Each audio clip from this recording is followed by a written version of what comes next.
Victoria Cadarso. Hola Victoria, muy buenos días. Buenos días. Un placer estar contigo. Y para mí también estar aquí. Yo tenía muchas ganas de que estuvieras en el estudio. Eres psicóloga y has estudiado muchísimas cosas. Estás muy preparada. Cuéntanos cuál ha sido tu trayectoria profesional. Pues mira, cuando terminé la carrera de psicología dije tengo que seguir estudiando porque esto no me lleva a tratar a los clientes, con lo cual me metí en lo que es la formación de psicoterapia, que la gente a veces no distingue que hay psicólogos y psicoterapeutas y no es lo mismo. Entonces, empecé a estudiar distintas psicoterapias, todos dentro de la línea humanista, que tuve la suerte de encontrarla porque tampoco es la que más predomina en España, ¿no? Uh-huh. Y en ese tiempo yo me iba formando mientras que trabajaba en educación internacional. Entonces, pues viajando, que tenía que ir mucho a Estados Unidos, encontré un libro en una estantería con algo que ya tenía un nombre muy raro, que era Eneagrama, y dije, ¿esto qué es? Entonces me metí a leerlo y bueno, me cambió la vida. Es decir, que pese a lo que había estudiado de psicología, pese a lo que había estudiado de psicoterapia, este libro es como que me hizo aterrizar en, vale, me está dando un marco para entender las cosas, entender a las personas, entender qué lugar ocupamos en este mundo. Y bueno, pues de todas las cosas que he estudiado, te puedo decir que es una de las que más me fascina. Vamos, me parece muy similar a lo que me ocurrió a mí con la programación neurolingüística, ¿no? Cuando yo he sido periodista 20 años de mi vida y he dado muchas conferencias, muchas charlas, aprendí a hablar en público haciéndolo realmente. Pero cuando encontré la inteligencia emocional y la programación neurolingüística, yo siempre digo que mi vida cambió, ¿no? Uh-huh. Porque encontré una manera de entender mejor a las personas y sobre todo de entenderme mejor también a mí misma. Eso es. ¿Qué es eso del eneagrama? Pues mira, el eneagrama es una herramienta que puede ser como una tipología de personalidad, ¿no? Tiene distintas funciones el eneagrama y cada día tiene más aplicaciones. La que más se conoce es como una tipología de personalidad, pero lo bueno que tiene la tipología de personalidad, que hay muchas en psicología sobre todo, es que no es para meterte en una caja, sino para enseñarte en qué caja estás para ver cómo sales de esa caja. Que eso es muy interesante, ¿no? Porque te marca un camino de desarrollo, cosa que ningún otro test de personalidad ni tipología de personalidad te marca. Y entonces eso es una de las grandes facetas del eneagrama. ¿Quieres decir que una persona puede cambiar su eneagrama? No puede cambiar su tipo, pero puede mejorar dentro de su tipo, potenciando todo aquello que es lo bueno de su tipo y deshaciendo o liberando toda la parte negativa de su tipo. Sí se puede cambiar. Se puede subir, en la escuela que yo represento, se puede subir y bajar los niveles de desarrollo, que significa tener más o menos conciencia, y cuanto más conciencia tienes, más eres menos tu tipo, porque empiezas a integrar otros aspectos que te hacen más flexible y menos tipificado. Sí, que como que abres tu mente, ¿no? También al conocer a... Sí, muy bien, estupendo. Vamos a explicar entonces un poquito cómo funciona el eneagrama, porque hay unos tipos específicos. Mira, el eneagrama, como te he dicho, por un lado está la tipología de la personalidad, pero también es un mapa de procesos, pero también es una herramienta de camino espiritual, o sea, pero también sirve para aplicarlo en la empresa y utilizarlo para crear equipos, pero también sirve para, para asignar a las personas a los puestos. Entonces, si hablo de la tipología de personalidad, lo importante es que sepamos que no todos somos iguales, aunque todos pretendemos que seamos todos iguales, y que todos tenemos talentos y todos tenemos también dificultades. Entonces, cada uno de nosotros ha hecho lo mejor que ha podido para desarrollarse a sí mismo. Uh-huh. Y ha desarrollado una estructura defensiva normalmente, que es la personalidad, para defendernos de la base, que la base suele ser una falta de amor. Y cuando tú no te sientes amado, de alguna manera entras en carencia, entras en miedo y entonces te resguardas. Entonces, hay 9 formas de ver la vida, 9 formas de resguardarse, 9 miedos básicos, 9 creencias nucleares. Entonces, lo que hace es el eneagrama de la tipología de personalidad es describirte 9 tipos. Uh-huh. Pero en vez de describirte simplemente 9 tipos en plan taxonomía, pues te describe cuál es el miedo básico, cuál es el deseo básico, cuál es la motivación principal, cuál es la trampa, cuál es la parte de la sombra que no ve, cuál es el comportamiento compulsivo. O sea, que tiene mucho para que uno de repente diga, anda, todo esto soy yo y todo esto hago yo y todo esto está en mi fondo. Pues es impresionante. ¿Cuándo se crea, digamos, el tipo de cada persona? ¿En qué periodo de la vida? Pues mira, yo suelo explicarlo de esta manera. Cuando nosotros estamos en el vientre materno, estamos con la sensación de unidad. Yo soy una con mi madre, con lo cual yo no necesito nada y estoy en el paraíso, o como quieras llamarlo, ¿no? Pero nada más nacer, tú pasas de estar en unidad a estar separado de tu madre. Entonces es cuando entramos en miedo a la vida y miedo a la muerte, ¿no? Entonces es cuando se produce la separación, se da la dualidad. Entonces está mi madre, estoy yo y está el camino entre mi madre y yo. Entonces ahí se queda impregnado, como quien dice, el miedo básico. Es decir, que de fondo se nos queda como una impronta del miedo, de la base del miedo. Entonces, eso también va a tener que ver con cómo vive el parto la madre. Si la madre tiene mucha oxitocina, habrá menos miedo, y si la madre tiene menos oxitocina, habrá más miedo. Ese miedo ya se queda ahí, ¿no? Se te impregna. Entonces, tú empiezas a relacionarte con el entorno. Y obviamente el bebé, pues que no habla, lo único que hace es expresar emociones. Pero, ¿qué pasa? Que siente o no siente el amor de la madre, o fundamentalmente de la madre, pero también está el padre, y también están los abuelitos y todos los que estén alrededor.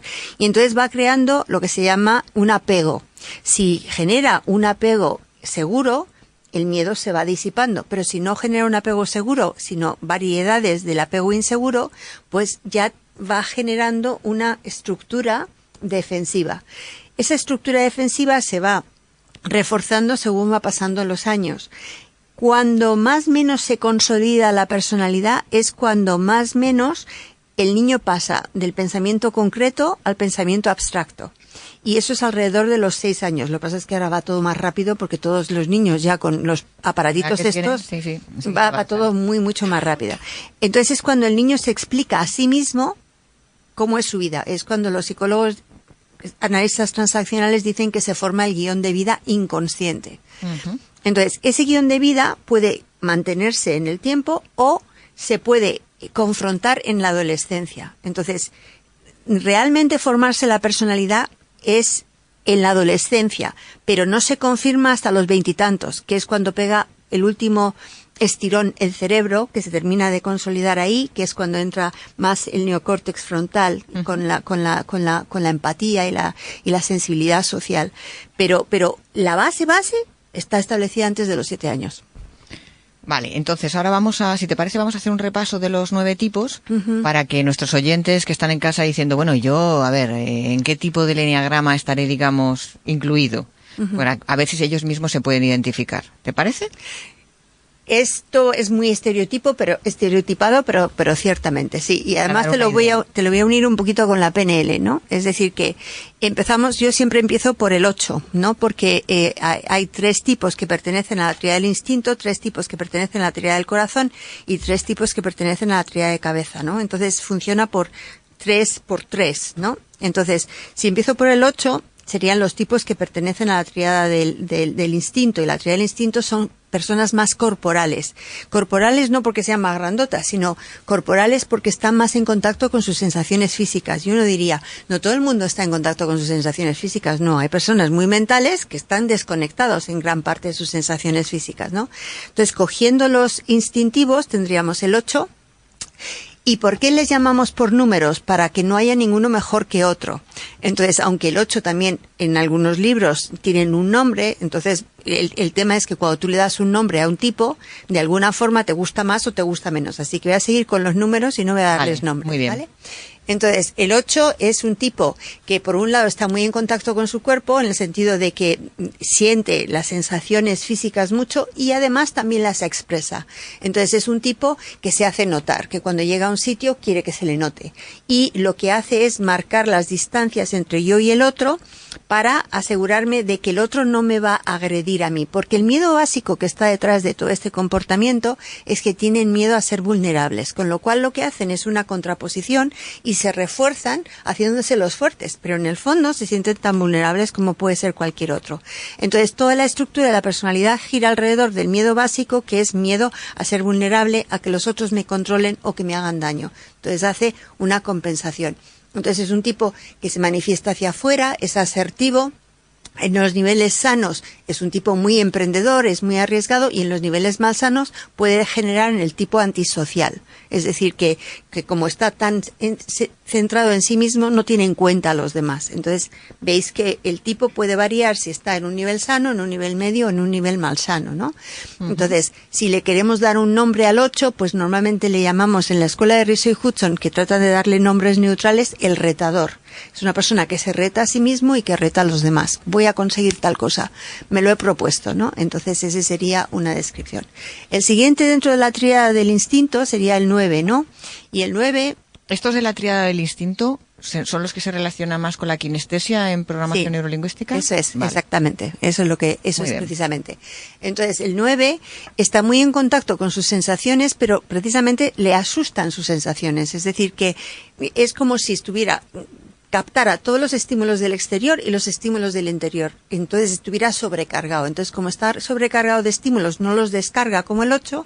Entonces, ¿qué es lo que hace? Se disocia de ellos. Entonces se va a un mundo idílico y entonces sueña y se imagina un mundo fantasioso y en ese mundo fantasioso pues todo está fantástico y estupendo y entonces así no se siente mal. Pero en el fondo hay como mucho ebullición interna, ¿no? Entonces, por ejemplo, no he dicho un personaje 8 puede ser, pues, que te iba a decir yo, Golda Meir, era un 8, ¿no? Que era una mujer muy fuerte y que hizo grandes cambios, ¿no? ¿Y una persona famosa, o sea, 9? Una persona famosa 9 era Walt Disney, pero también 9 es Rajoy. Es Rajoy. Rajoy es un 9, ¿no? Entonces también ahí tenéis parte del tema de la personalidad, ¿no? Entonces, los 9 lo que tratan es, el miedo básico del 9 es miedo a estar desconectado de los demás y lo que tiene de fondo también es miedo al conflicto, con lo cual es como más adaptable con tal de que no haya conflicto, pero en el fondo el conflicto, es decir, si no lo miras de frente, el conflicto persiste, ¿no? Tenemos que ir un poquito más ágiles porque si no llegamos a todos. ¿El nombre del 9 sería el soñador? Pacificador. Pacificador, Pacificador, o también le llaman el mediador. Entonces, el 1 es un tipo que, aunque tiene la misma energía que el 8 y el 9, lo que hace es que es como si se dijera internamente: no es bueno tener sensaciones físicas, no es bueno tener estos impulsos, como quien dice, animales, así que los voy a controlar. Entonces no se me va a notar que yo tengo esta parte.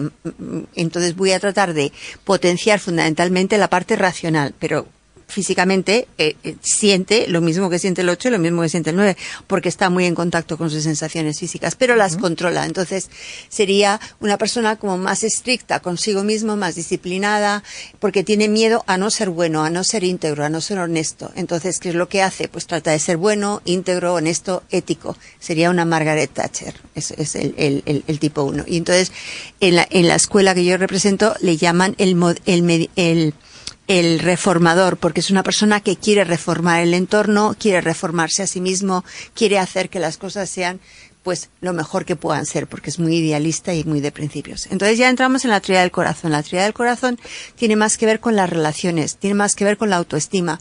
Es decir, los que son de la tríada del corazón es como si dijeran: yo no sé quién soy a no ser que los demás me reflejen quién soy. Y entonces, en función de cómo yo me muestro y la imagen que doy, voy a ser querido por los demás, voy a ser apreciado por los demás, voy a ser valorado por los demás. Entonces, voy modificando mi imagen para pertenecer y tener una relación con otro con la que me vincule, que eso me va a dar a mí seguridad. Así como la tríada del instinto, la seguridad la derivan de sí mismos, de su sensación física, los de la tríada del corazón, lo que piensan es que si yo no estoy en relación con otro, con quien yo me siento vinculado, me siento más desvalido, con lo cual yo me voy adaptando al otro. Entonces, ¿Cuáles números son? 2, 3 y 4.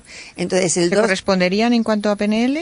A los auditivos, porque están mucho más en contacto con lo que les han dicho, lo que les dicen. Entonces se les quedan las palabras de, pues me han dicho que soy tonto, me han dicho que no soy suficiente o lo que sea. Entonces influye el exterior. Eso es, mucho. Y entonces, bueno, pues está el 2, que para poder sentirse bien lo que hace es agradar a los demás y complacer a los demás. Y entonces, de hecho, en la escuela de Riso y Hudson le llaman el ayudador. ¿Por qué? ¿Cuál es el fondo, el miedo es que tiene miedo a no ser querido, con lo cual si yo soy amable, soy cariñoso, soy bondadoso y ayudo a los demás, entonces me querrán. Entonces ese es el mecanismo que mueve al 2 de fondo. Personaje famoso. El 2, el personaje famoso del 2 es la Madre Teresa de Calcuta. Es maravillosa, tuve ocasión de conocerla personalmente. Pues eso, entonces para que veas, es una manifestación en positivo del 2, ¿no? Nos vamos al 3. Vamos al 3. El 3 tampoco, aunque aparenta que es muy seguro de sí mismo y muy asertivo, pues el 3 interiormente es como si dijera, si yo no produzco, yo no consigo, yo no tengo éxito, yo no valgo, con lo cual está todo el día tratando de conseguir, ¿no? Porque el miedo que hay de fondo es miedo a no ser valioso, con lo cual yo voy a tratar de conseguir aquellas cosas que los demás valoran. Entonces, si las consigo, los demás me valorarán a mí. Un 3 famoso, pues Mario Conde. Mario Conde. ¿Y el nombre que le daríamos? Es el conseguidor. ¿Vale? Creo que es bueno para Mario Conde. Y luego nos vamos al 4. Dentro de la tríada del corazón, voy muy rápido y además estoy haciendo un estereotipo, ¿no? Pero dentro de la tríada del corazón tendríamos luego al número 4, ¿no? Y entonces el número 4, así como el 2 está volcado hacia afuera y el 3, pues depende de cómo le convenga, el 4 está volcado hacia adentro. Es como si dijera, yo no me identifico con nadie de mi familia, no me identifico con nadie de alrededor, entonces no tengo referentes, con lo cual tengo que buscar dentro de mí a ver si encuentro un referente. Entonces son personas más introvertidas, más melancólicas, más lánguidas, yo me mico mis sentimientos, ¿no? Y entonces en la escuela de Rishi Hudson le llaman el individualista. Entonces son como más muy sensibles, que pueden tener un lado muy divertido también, pero que tienden a esa melancolía, a esa carencia, me falta algo, ¿no? ¿Quién tendríamos ahí como personaje? Martirio, o ¿cómo se llama? O por ejemplo Joaquín Sabina, es un 4. Muy bien. Entonces ahí tienes otro personaje. Y nos vamos a la tríada de la cabeza. Entonces, espero que estén todos muy atentos, porque vamos pasando ahí por cada número a ver cuál les parece a ustedes que son. Desde luego, por supuesto, el eneagrama es mucho más profundo de todo lo que estamos viendo, lo estamos viendo muy por encima, pero sobre todo para que se hagan una idea de lo que es y de todo lo que Victoria Cadarso sabe sobre el tema, también por si quieren asistir a algún curso de los que ella da. Seguimos hablando con Victoria Cadarso, psicóloga. Ella es especialista en muchas cosas, sobre todo en eneagrama, que es el tema del que estamos hablando hoy. Estábamos hablando de las 9 tipologías que distingue el eneagrama. Y habíamos hablado ya de 6 de ellas, nos quedan otras 3. Adelante, Victoria. Que son los que llamamos los mentales, ¿no? Y entonces, bueno, pues los mentales lo que les pasa es que de base tienen miedo. Miedo porque no son capaces de estructurar, de definir, de clasificar todo el mundo y sus sensaciones y sus sentimientos. Entonces, hay 3 maneras de de manejar el miedo, ¿no? Están los que se meten en su cabeza y tratan de no sentir el miedo y entonces se enfocan o tratan de distraerse para no conectar con el miedo, que sería el número 5, que es el primero, ¿no? Y el 5 lo que hace es como que trata de entender el miedo como disecando el miedo. Pero claro, este es un problema porque el miedo no se diseca así. Entonces el 5 tiene mucha sensación de miedo, ansiedad más que miedo, ¿no? Porque es decir que él a nivel racional pues lo entiende todo, ¿no? O entiende muchas cosas, pero a nivel sensación sentida no sabe cómo quitarse eso y entonces la única manera que quita eso es aislándose. Entonces tiene miedo a no ser competente, pero no ser competente en el sentido de que tiene que sentir que no siente esa ansiedad, ¿no? Entonces, bueno, pues lo que le hace no sentir la ansiedad es estar enfocado en algo que le interesa y es una manera de distraerse del miedo. Entonces a este le llaman el investigador en la escuela de Rishi Hudson. Y un personaje... Einstein. Bueno. Entonces, bueno, pues ahí tienes un personaje. Estoy diciendo los personajes buenos, ¿no? Y luego, pues nos vamos al 6. Y entonces el 6 es el tipo que... Este es el tipo que más necesita hacer cursos de hablar en público. Porque, muy bien, vale. Porque me lo apunto. Sí, porque este está todo el tiempo dudando, todo el tiempo cuestionándose, todo el tiempo tratando de buscar maneras de no sentirse tan inseguro. Busca apoyos externos, busca apoyos de creencias, busca apoyos de instituciones. Siempre está anticipando lo peor. Entonces, estos cuando los tengo yo en sesión, no veas lo mal que lo pasan anticipando que tienen que dar una charla o lo que sea. Estos son los que más hay que tratar para hablar en público. Pero luego, cuando ya ya han perdido los miedos, que se pueden perder, y cuando ya se han entrenado y cuando efectivamente han seguido una escuela y que les han enseñado a hacerlo, pues luego lo hacen estupendamente, pero inicialmente son los que más peor lo pasan. En la escuela de Risey Hudson, ¿qué nombre tendrían? Pues, en la escuela de Risey Hudson a este le llaman el leal. Entonces, y un personaje famoso 6, pues a ver, Robert Kennedy era un 6, pero no te dice mucho. Ahora mismo, así español, no me viene ninguno a la cabeza. No, pero a mí me gusta, Robert Kennedy. Además, en la escuela habitualmente leemos muchos discursos y, bueno, los que leemos de John Fitzgerald Kennedy, pero también los leemos de su hermano, o sea que sí, espléndido. Pues es eso. Nos queda uno. Y nos queda el 7. Y entonces el 7, que está...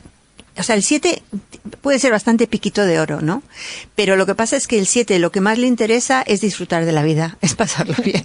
Entonces, en vez de coger y afrontar el miedo de frente, lo que hace es huye del miedo. Entonces, lo está evitando. Entonces, si se entretiene haciendo actividades y haciendo todo tipo de cosas, pues entonces ya así no siente el miedo, ¿no? Solamente siente el miedo cuando se para y de repente tiene una sensación interna como de vacío que le asusta muchísimo, muchísimo, y entonces se pone en actividad para no sentir esa sensación de miedo. Entonces, este es el que está, como quien dice, siempre ocupado en muchas cosas y tiene un plan A y un plan B y un plan C, porque su miedo es contactar con el vacío interior. Que ha separado. Sí, y que eso el vacío interior le conecta con el miedo emocional, o sea, conectar con las emociones, ¿no? Y un exponente del 7 era John Kennedy. Así que tenemos a Robert Kennedy, que era un 6, y a John Kennedy, que era un 7. Ah, me falta el nombre del 7. Del 7, el entusiasta. El entusiasta. Lo malo de esto es que no se puede elegir. Es decir, No. que no, ay, me gustaría ser el 7, no, me gustaría ser el 8. No. Tú naces y te vas formando tu personalidad y luego tú ya tienes tu personalidad establecida. Lo que pasa es que no estás fijo. O sea, es decir, dentro del eneagrama, que es muy interesante, tú puedes ir integrando cosas de otros tipos, normalmente los que tienes a los lados y lo que se llama, si ves el símbolo del eneagrama, en las flechas. Entonces, eso es lo bueno que tiene el eneagrama, que no solamente te mete en una caja, sino que te dice cuál es el camino para desarrollar todo tu potencial. Y tú desarrollas el potencial con los tipos que estás en conexión, y cada tipo está en conexión con otros 4 tipos. Entonces, si tú integras tus flechas, integras tus alas, entonces tú vienes a ser la mejor versión de ti mismo. Y entonces vas subiendo los niveles porque vas tomando conciencia. Entonces eso te hace, en los niveles sanos, todos somos iguales y todos somos estupendos. Pero es en los niveles medios y malsanos donde cada uno mostramos nuestra flaqueza o nuestra estructura defensiva, nuestra forma de manipular, y entonces pues varía mucho. Entonces, en el ¿podemos nivel tener momentos menos sanos? Sí, todos. Es decir, que podemos decaer, digamos. El estrés nos hace tener comportamientos reactivos que no son sanos. Cuanto más nivel de estrés tienes, más puedes ir bajando los niveles y más puedes manifestar, puedes ir incluso al trastorno mental. Entonces, el trastorno mental lo que está haciendo es que estás manifestando todos tus miedos, como quien dice, de golpe, ¿no? Pero cuando estás en un nivel medio, más o menos lo manejas, y cuando estás en un nivel sano es como que te has superado a ti mismo, te has integrado tu sombra, has aprendido a conectar con tu auténtico ser, y entonces estás mostrando tu mejor versión. Victoria, ¿qué libro recomiendas para aprender más sobre el eneagrama? Porque seguro que hay muchas personas que nos están oyendo y dicen, bueno, yo quiero aprender más, quiero saber más. Pues mira, lo que pasa es que el libro, el mejor libro para mí de eneagrama es La sabiduría del eneagrama, pero es un tocho así de grande, ¿sabes? Que cuesta digerirlo, ¿no? Entonces, pero es una joya, pero cuesta digerirlo. También hay que decirlo porque tiene tantísima información que es como mucho. ¿Y alguno mucho, de los tuyos? En el mío, en el Abraza a tu niño interior, explico cómo se llega a la personalidad, cómo se desarrolla, y entonces ahí está muy clarito. El otro día una chica en una de mis conferencias me dijo que gracias a ese libro había entendido la estructura de la personalidad de la gente. Por eso ese es el libro que yo diría. ¿Tú dedicas tu vida a dar cursos, conferencias, sigues aprendiendo? Yo todos los días. En eso también lo compartimos. Sí. Hemos estado hablando antes del programa, y por lo que yo he estudiado de ti un poquito antes de venir al programa, yo también pienso que nunca he acabado de aprender. O sea, No. estoy en continuo crecimiento, en continuo aprendizaje, por eso me encanta, pues hablar con personas que son especialistas en otros temas y aprender también de ellas. ¿De qué das conferencias, por ejemplo? Suelo dar conferencias de eneagrama, del niño interior, suelo dar conferencias de inteligencia emocional, suelo dar conferencias de psicología energética. Doy 33 temas diferentes. Entonces, bueno, pues también del cerebro, de cómo el cerebro no, o sea, cuando tú no manejas bien tu cerebro te autosaboteas, de cómo las creencias, que también lo dais en PNL, cómo manejar las creencias para que no te limiten. O sea, es decir, tengo muchos cursos, la verdad. Y has hecho, aparte de este libro que tenemos encima de la mesa, Abraza a tu niño interior, otros cuantos. Esto es el Abraza a tu niño interior es el cuarto. El quinto es Domina tu voluntad. Antes de ese estaba el libro de Botiquín para un corazón roto. Antes de ese estaba el libro de ahora mismo Domina tu olla estrés o algo así, no me acuerdo ahora el título, que ese es el que menos se ha vendido y ese es el que todo el mundo tendría que trabajarse, porque el estrés es el veneno que nos va matando por dentro y sin embargo la gente no quiere mirar eso. Y antes de ese fue Las emociones engordan o adelgazan. Destapa tu olla estrés, es como se llama. Victoria, ¿tú pensabas cuando eras niña que te ibas a dedicar a este tema, a estas cosas? Pues mira, no. Pero lo que pasa es que cuando entré en la carrera, yo empecé la carrera de económicas y luego lo que pasa es que fue un año en que el ministro empezó el curso en enero y como se me atragantó la contabilidad, terminé en psicología. Y la verdad es que cuando salí de la carrera de psicología estaba más perdida que yo que sé. Y fue gracias a conocer en Estados Unidos la psicología humanista que me metí en esto y luego nunca he vuelto a salir de aquí. O sea que... Yo a veces digo que como en mi vida como periodista he viajado mucho y de hecho conozco un montón de países, pero desde que conocí la inteligencia emocional y la PNL he viajado mucho en mi interior. Eso es. Y la verdad es que ahora me gusta hacer ambas cosas, ¿no? Me gusta mucho viajar, pero reconozco que el conocerse uno más y saber gestionarse mejor, que la mente no te haga daño, a mí me parece fundamental. Por eso lo enseñamos en la Escuela Europea de Oratoria. Cuando uno tiene que hacer una presentación, si se va a amargar la vida pensando un mes antes en esa presentación y ya empieza a sufrir antes de que el día de la presentación llegue, pues la verdad es que es una lástima, ¿no? Claro. Y a veces nos preocupamos incluso de problemas que no van a llegar nunca. Entonces, gestionar bien tu mente a mí me parece fundamental y es lo que tratamos también en la escuela de difundir en nuestros cursos. Victoria, ¿hay algún curso que tengas previsto y que quieras recomendar especialmente? Pues fíjate, el jueves empiezo una formación de enneagrama y son va a haber una formación por la mañana y por la tarde y es 2 horas a la semana, nada más, y entonces pues se va haciendo como en dinámica de grupos donde todo el mundo participa y es como por un lado está la teoría del enneagrama, pero por otro lado está la participación de la gente para que se vea el enneagrama en vivo y en directo. Y empiezo el jueves 19. ¿Damos alguna página web o un número de teléfono, lo que tú quieras? Mi página web se llama www.victoriacadarso.com. Pues muy fácil. Que soy así de narcisista. victoriacadarso.com. Ahí pueden encontrar mucha información sobre el enagrama, profundizar más. Yo creo que a todos nos viene bien conocernos y saber cómo conocer mejor también a las otras personas. Victoria Cadarso, ha sido un placer tenerte con nosotros. Tienes muchas cosas que contarnos y yo estoy segura de que te vamos a llamar para que vengas más veces. ¿Te parece? Yo encantada y muchas gracias a vosotros por invitarme.